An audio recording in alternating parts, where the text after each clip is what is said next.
नमस्ते दोस्तों, मेरा नाम है डॉक्टर सचिन नागर। स्वागत है आपका हमारे यूट्यूब चैनल मेडिकल लर्निंग में। तो आज हम बात करेंगे वेंटिलेटर मशीन के बारे में। वेंटिलेटर मशीन क्या होती है, इसका यूज़ क्या आता है, इसमें कौन कौन से मोड होते हैं, क्या क्या सेटिंग होती है इसकी। तो पहली बात करते हैं रेस्पिरेशन।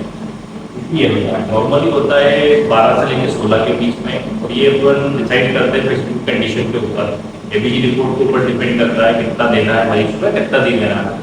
ठीक है, दूसरी बात करते हैं अपन एफआरडब्ल्यू, जो नॉर्मल होता है 21% से लेकर 100% तक, जो कि मरीज की एबीजी रिपोर्ट के ऊपर डिपेंड करता है कि मरीज को कितनी ऑक्सीजन की नीड है, कितनी नहीं है, उसके ऊपर इसको अपन सेट कर सकते हैं। 21% से लेकर 100% तक इसको सेट कर सकते हैं। तीसरी बात करते हैं अपन पीक की, positive and expiratory pressure. Normal होता है 5 से लेकर 6 होता है।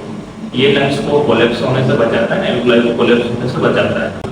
टाइटल वॉल्यूम, इसमें ऐसा होता है मरीज की एक ब्रीथ में कितनी अंदर और बाहर एयर जाती है, उसको टाइटल वॉल्यूम कहते हैं। इसका नॉर्मल होता है 5 से लेकर 6 ml पर लीटर पर केजी बॉडी वेट के हिसाब से अपन इसको देते हैं।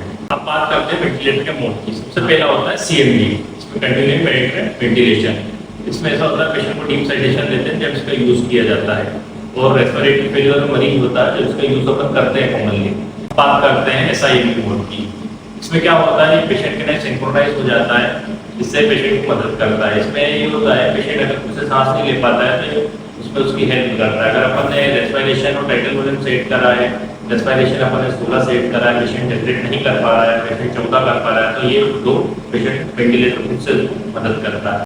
अब बात करते हैं पीएचडी। इसमें पीएचडी मतलब प्रेशर सपोर्ट वेंटिलेशन। इसमें मरीज खुद से सांस लेता है और फ्री सपोर्ट वेंटिलेटर करता है। पेशेंट अगर खुद से सांस नहीं ले पा रहा है, उसमें इसकी मदद करता है सांस लेने में।